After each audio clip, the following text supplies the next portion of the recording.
this computer and share the screen. Let's see, this segment here is with Kate Richards, and it is done by Stephanie Fazekas Hardy. So I'm going to stop sharing there. So I'm going to turn it over to tribe member Stephanie.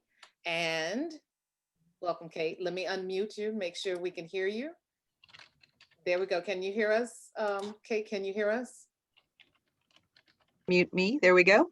There we go. All right. Hello, everyone. Hello and good afternoon, everyone. I'm SF Hardy, children's author, librarian, and literacy advocate. And today I have the honor and privilege of hosting USA Today bestselling author, Kate Richards, who divides her time between Los Angeles and the High Sierras. Kate would gladly spend all of her days in the mountains, but she would miss the beach.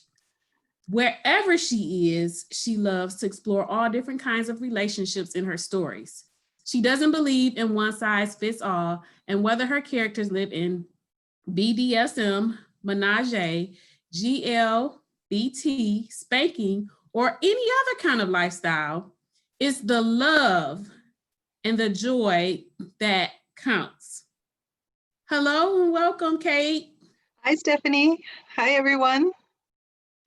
So, you have a sort of unique literary journey because you started writing at 50. Tell us a little bit about how that came to be. Well, I'm trained to be a teacher, which I never used. And then I became a contractor for 30 years. And then we had the last economic problem. And I suddenly had time to do what I'd wanted to do since I was about 11. So I started writing, and I was trying to be published by 50, but I was published at 50. Well, that's So awesome. yeah, just over a decade ago. It happened when it was supposed to. So what is your latest release? My latest release is Centauri Storm, which is the last book in the Centauri Captive series, which is a sci-fi series I've done with Callista Dane as a co-author. And we're getting ready to gear up on the Centauri Brides, which is a spin-off from that series. It's been a lot of fun writing with her. Awesome. How many books in the series? In that series, I believe there's 8. Okay. And then we'll have at least as many in Centauri Brides, which just seem to come naturally from them. Awesome. So what do you like to read? What's your favorite genre? You know, I read a lot of cozy mysteries. Honestly, I read everything. I like to read everything I don't write and everything I do write. But right now I've kind of been going through cozy mysteries. An author will say their friend so-and-so has out a new series of mysteries. And so I just read through it. And it's so much fun. Dakota Cassidy, I highly recommend Dakota Cassidy. Okay. Her Demon series is so much fun. Okay. So you operate on the mantra, the same as me, that variety is the spice of life. And that's represented in your stories. You know, the character, you might not write about a specific topic, but those characters live that lifestyle. You're inclusive. Right. So, I believe that everybody should have the right to be happy. And so absolutely. my characters come from some odd places sometimes and have had some tough experiences, and then they just hopefully land with whom they're supposed to be with and where they're supposed to land, hopefully. So now that you've worked your dream job of as a writer, and you write full time, correct? Yeah, And I do. in addition to publishing others? Yes, I own Decadent Publishing, and I do some editing for some independent authors and some formatting for people like Sierra, who was kind enough to invite me today. Thank you, Sierra. So what is your favorite thing about writing? I love getting to know the characters as people. I'm really a pantser. I plot a little with co-authors because you pretty much have to, because you have to both know where you're going. But when I write my own stories, I really like to let the characters just take me where they plan to go. And it's like making new friends all the time and having adventures that aren't necessarily, like, I'm not going to likely turn into a werewolf tomorrow, I don't think. But my characters can, and they can go into space and they can explore worlds that and maybe a great grandchildren of people alive today will, but we won't. So they can have adventures that we won't have the opportunity to have, but we can have them with them. Do you ever get bored with your writing or your No. characters? Nope. That's- No, I'm very grateful I don't get bored with them. They're interesting people. It's nice of them to share their lives with me. Who's your favorite character? I Do you don't have a favorite character. It's impossible. I love them all as Your I'm top writing. two. Top two. I wrote The Virgin and the Playboy was one of my first releases, and it sold like crazy, and Amazon keeps sticking it behind the veil, and then you explain it's not, and they take it out, and it's been back and forth. But that couple who I wrote in 2010 was I think it was my second release with Decadent Publishing before I owned it. And that couple, I still love them to pieces. And it's still available, you just have to seek it a little bit. So go ahead, Lisa. You were also in a set with Sierra London at one time. I think she just made mention of that you guys were in was it a box set, Sierra? No, we actually wrote in Paige Tyler's Dallas Fire and Rescue series. That's how I first met Kate. I met so many wonderful authors in that set. We had Desiree Holt with us, and you, and Yvette Hines, and Tiger Eden. Yeah, I mean, that's when we first met. And I learned about Kate's other skills beyond writing as far as the services that she provides. And to this day, she's still helping me. Just formatted my book that's coming out on the 2nd of December. So that's one of the reasons why I think I never get bored, because it's not just me sitting all day writing. I'm communicating with other authors and with readers, and I'm publishing the authors that I do. There's a lot of other things. So I write, and the writing feels like my really special time when it's just me. And then I branch out and I'm formatting, talking to somebody about what they want with their book, or I'm explaining to somebody who's submitting to me why I can accept it for the publishing house or why they're not there yet, or just isn't perfect for us. It could be perfect for someone else. It's not necessarily a bad book. So there's a lot of different aspects to what I do in the book world. And then I walk my dog, and that's how I move around. Because otherwise I think I would just freeze in place. Now, speaking of other skill sets, I came across a blog spot of yours, and there were pictures there. Did you take those pictures? Are you a photographer as well? Usually pictures you see will be mine, but I'm a photographer with my phone, taking pictures, of places that we go, and a lot of pictures of the dog and then the cats, and occasionally the parrot will pop up, but I have no skills. I just enjoy it for memories. Okay. The behind you, I see there's a basket. Is that yarn? Yarn. Yes, I was going to ask. It's a lot of yarn. Oh my God, we have a resident author, tribe member, Stephanie M. Freeman. And most times she's on here, you can see the little needles going in the background, and she's knitting, and she's made me some of the most beautiful shawls I've meant to wear today. But I saw that, I said, I can recognize that. That looks so neat and clean. Oh, no, the office is completely torn apart. I'm redoing it. But so I was I'm hoping talking about that basket. But and that's one of the things I don't. That's one of the things I rolled some of them up. That's one of the things I don't do enough is the yarn arts that I really love. And I have a brand new baby niece that was just born last week. And as I was going through the yarn last night, neatening it up, I found 5 baby hats I made. I'm all excited now to send them to her. I've had them a long time. So do you knit and crochet, or both? I do both. I crochet. Not well. I crochet. Oh, that's beautiful. Thank you. It's my dragon. That's gorgeous. Thank you. I tried my hand at knitting, and I was getting pretty good. Another librarian was showing me at work, and then I fell and hurt both my wrists at the same time. So I'm back to it. But I did make one big scarf with the giant yarn, so that was pretty cool. I accomplished it. And that's super fun because you can do it in an afternoon, and then I made something. Yes, but and it's writing. Not so. I don't do as much. It's cathartic. It is. What's the biggest jewel of advice you have to offer aspiring writers? To stick to it and know that for most people, it's not an instant process. For most people, we build our skills, we build our relationships, we get to know readers. And it's been 11 years and I could just write at this point. I make a living at writing, but I didn't right away.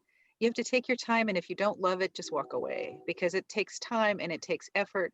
And if it's not something you really are enjoying, I heard Paige say that too. If you don't, you have to really enjoy it. I enjoy it so much.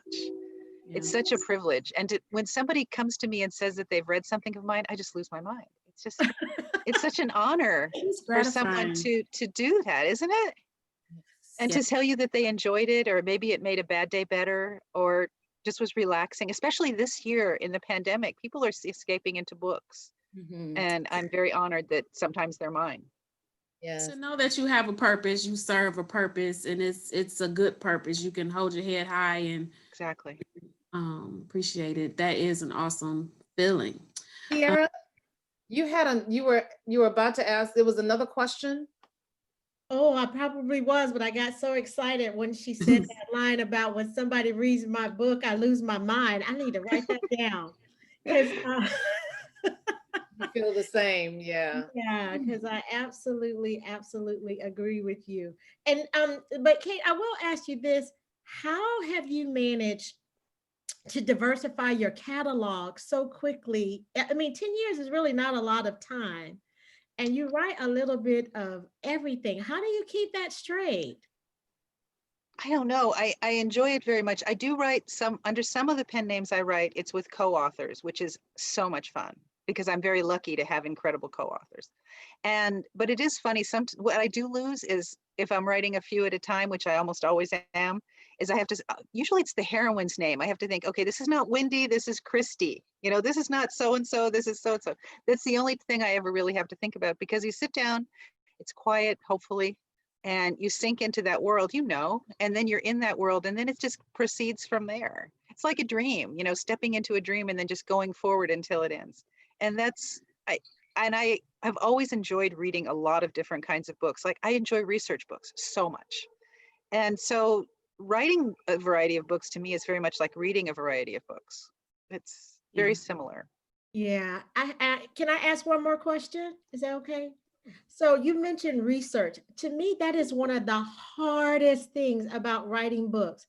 I either love the research I'm doing, or I get caught in a rabbit hole and can't pull myself out.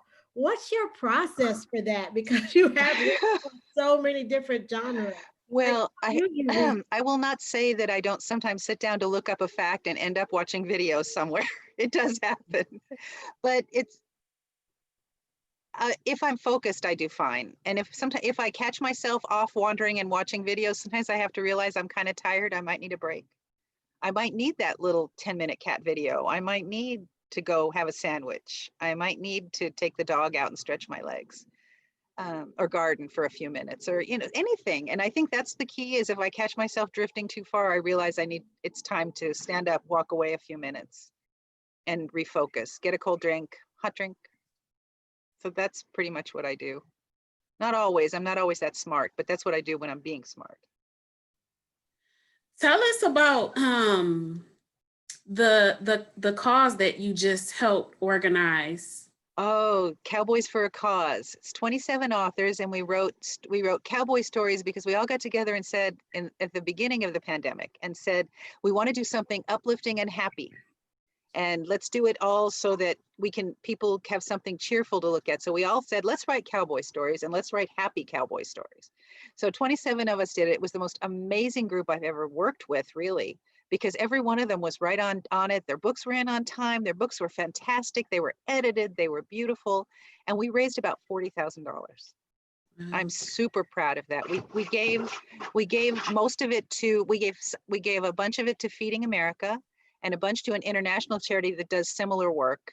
And then the last batch of it went to the authors in fact, it goes this weekend because we're getting the final money in this weekend, to give to charities of their choice. So I'm so proud of that. I'm proud of everybody who promoted it and wrote, and how much money we were able to raise. It blew me away. And it was the work of all the authors. Now, did you have I know you said it was about, cowboys and happy, but did you have your paranormal and suspense, and was it? Oh, I have a funny story, kind of funny. So yeah, it was all different genres. Cowboys, there were paranormal, there were all sorts. There was some spanking, there was whatever these authors wrote and enjoyed doing. And then there was a horror story. Oh, I wow. mean, like a serious horror. And we had a couple of readers say, I was horrified and shocked by this story. So we put a warning at the beginning of the book at that point and said, and then I think at that point our page reads went crazy because it happened to be the last story in the book. And everybody wanted to read the horror story and see what everybody was talking about. And I think that was the best thing we ever had, was that horror story at the back. And it was pretty horrible, but it was well written and it was fun in a horrible way. So I don't know why that happened. It just did. And the author was great. And she was a good sport. She said, do you want me to change anything? And we all said, no, no, no, no. But I think worked it was out. large. I think it made a lot of money for hungry people. It Good. probably could increase sales for the book. Yeah, That's awesome. it worked out. Yeah. So, you do a lot of collaborations. Is there any authors that you haven't collaborated with yet that you would like to? There are, but I have about as many. Like I would love to write with D.L. Jackson, who I've known forever, but I have as many as I can juggle at the moment. I write as Lorelei M. Hart with two friends. And then I write as Mazzie J. March, which I'm actually, my co-author is very much in the closet because of her life. And I'm not supposed to tell anyone, but I just did. I do. But that is, Mazzie J. March is Academy and yet new adult stories. I'm super proud of how that has gone. And then Lorelei M. Hart is Delphina Mayares and I. And then of course I write with Callista. I have some stuff going with L.J. Garland, who is a longtime friend. And I think that's about all I can manage without having them come kill me for delaying. So. How do your collaborations start? Do you go to other authors, or they come to you, or? The one, Lorelei M. Hart writes Mpreg, where it's gay romance where one of the guys gets pregnant. I'd never heard of it when Delphina Mayares invited me to write it with her. I didn't even know what it was. Wait, And wait, what? yeah. Okay, imagine a world where everything's the same except some guys can get pregnant. That's pretty much what Mpreg is. Yeah. And Never, yeah. I've been in the industry 20 years, never heard that. I hadn't either until a couple years ago when I was invited to write it. And we have got, I'm sure we have at least 100 books out between us and the three of us in various combinations. Shut the front door and run out the back. It's an extremely popular genre. It does really well. Now I have to read one because I need to tackle how men do childbirth. Well, I said when they were invited, I said, what about the anatomy? And they said, you don't really have to know that. And I said, okay, then I'm in. Because I didn't want to figure that out either. And it's not what the readers are into. There's a couple authors who actually try and do something anatomical, but the readers don't really want that. They want the particular relationship. And we have wonderful readers who are just, no, that's just, I will send you any book you want. Go through the pain and the contractions. I don't want none of it. They have to do their time too. They do. We just don't actually explain how it happens. They do. They go through contractions and misery and I know. But I said, okay, I'll write one and see if I can manage it. And then it just went bananas. And then the Mazzie J. March is it's new adult. It started as an academy and it's gone more to paranormal. It's over time. It's the best sellers I've ever had. So that I really enjoy very much. Well, I'm going to pause for a hot second for station identification because we have to tell a little bit about your host just quickly. This is SF Hardy, and she writes children's books, but she is also writing some adult books under Ravenstone. It's coming out in the anthologies that the tribe is putting out. So I wanted to mention a little bit about her, and her latest book is Dancing Monkeys in My Soup. And then I love this one, Like a Salad. So, Bush Baby, that's a new one. So that's coming up a little bit soon. So just wanted to station identification. And now back to our regularly scheduled program. Thank you, Lisa. So what are you working on now, Kate? I'm working on the final books of the Mazzie J. March series, the one series before we go into the next. which is, the last book is called Tremble, and then we got crazy and wrote a holiday book just as a final wrap up of the series, all happiness and, you know, and holiday love and decorations and excess. And those are both coming out next month. And then I'm starting a new series with Callista, the Centauri Brides, which is the, you know, the spin-off of our original Centauri Captives, and really enjoying writing that one with her. She's such a professional, and she's so much better than me. I mean, she's just amazing in sci-fi, and I'm always in awe when I work with her. So how do you schedule your writing? Do you like do paranormal on Mondays, sweet romance on Sundays? How does that work? Apparently I'm deadline driven. So I work at whatever is due soonest. Like today we're wrapping up one of the Mazzy books, should be finished today. Okay. And then it's pretty much what needs to be done next is how we generally do it. Oh, and I have one of the MPregs that was very last minute. Let's write this right away by my co-author. And so it's called Santa's Baby. And that one will be out next month as well. Okay. You want to tell us where we can find you on social media and find your books? I spend a lot of time on Facebook. I'm always there to talk to at Kate Richards Author. And you can see my Amazon page as well.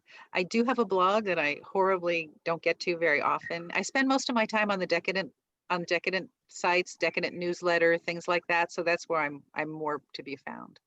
What is your website for Decadent? It's decadentpublishing.com, and it has information. It has all of our books for everybody that publishes through us, and also, you know, submission information, all those things. Okay, awesome. So I am so glad that you came today and that you were able to take time out of your schedule to visit with us and hear more. I'm glad I've MPreg. Oh, I will send you anything. If you'd like to read one of them, just find one that we wrote, and I will send you any book you'd like in any format you like, and then you can see what you think. I'll inbox you, but tell us, for people, this might be a new genre for other people too. What is the first book of yours in that genre that people should check out? I think right now, Christmas with His Omega would be a good choice since it's the holiday season. By the way, this sweater from the 80s. I'm just bragging. It's an ugly sweater from before there were ugly sweaters. We liked it at the time. I've had it that long. I dug it out special from the bottom of my cedar chest. That looks like the ones you wear at those sweater parties. Everybody. It is now, but when we bought it, we thought they were cute. I'm envious you can still fit it, because I can't fit anything Not the same way. from the 80s, but It has shoulder pads. Indeed. But anyway, I'm so grateful to be invited. I had such a nice time with all of you. Thank you very much. Indeed. thank you for joining us, Kate. Yes. Have a wonderful holiday and Christmas and everything that's coming up. And I want to see some more. On the back of your chair, you have an offering of something that you did. The blue. I didn't did this. No, this was a gift. A little further back, it's blue. It's a beautiful blue. Oh, that I did. Yeah, I did that forever ago. It's a big old Afghan. It's been through heck. All my animals love it. Everybody loves it. It's that super heavy yarn. And it's a shawl, or it's a blanket. But yeah, it's very cozy. And I did it probably 20 years ago. So it's not in the shape it was when I did it, but you know, it's still comfy. It's beautiful. Thank you. Thanks again for stopping by with us today. We really appreciate it. Yes. Okay. Thank you so much, Kate. Nice to see you, Sierra, and everybody. Nice to meet the new peoples. Indeed. Very nice to meet you, Stephanie. Thank you so much for everything. And drop Likewise, your thank you. links. You can drop your links in the chat so people can, if you have any links you want to put there. Okay, Yeah. I will. Thank you. Yes, and I put Christmas with His Omega in the chat already. Oh, you Oh, did? thank you. I did it. Awesome. All Thank right. you so much. Okay. You're welcome. Bye-bye. Bye-bye. All right, girlfriend, Sierra, I thought you were supposed to be getting on the road. You said I had to come back for her, huh? I know, right? Yeah, and I'm so glad that I did because I learned a lot about Kate that I did not know. So thank you so much, Stephanie, for that wonderful interview. I didn't even know impreg genre. I heard of that at RT, actually one of the RTs where I met Kate. Yeah. Never heard of that genre at all. I'd like to see it in reverse where the wife and then the husband has to carry the baby. I don't know if that's the way it goes or if it's male male or male female. I meant to ask, I should have asked her that because I don't want to carry no babies. So yeah, so I'll just leave it at that. like let men have a turn. I'd like to see them walking around with the belly and they back hands on their back and doing that, that pregnant waddle that happens just when it's time for the baby to come out. And I don't care what size a woman is. She can be size 10 or size 26. They all have that pregnant waddle, that take it out now waddle. I'm telling you. Okay, so I know you're about to get on the road. And Yes. Thanks for stopping back through. And I'm going to roll this on out right now. Take care. Okay. All right. Bye, everybody. Have a good one. Okay. Hi, you- my international friend. Hi, Secure. Bye, everybody. Yes, indeed. Yes, indeed. Okay, one.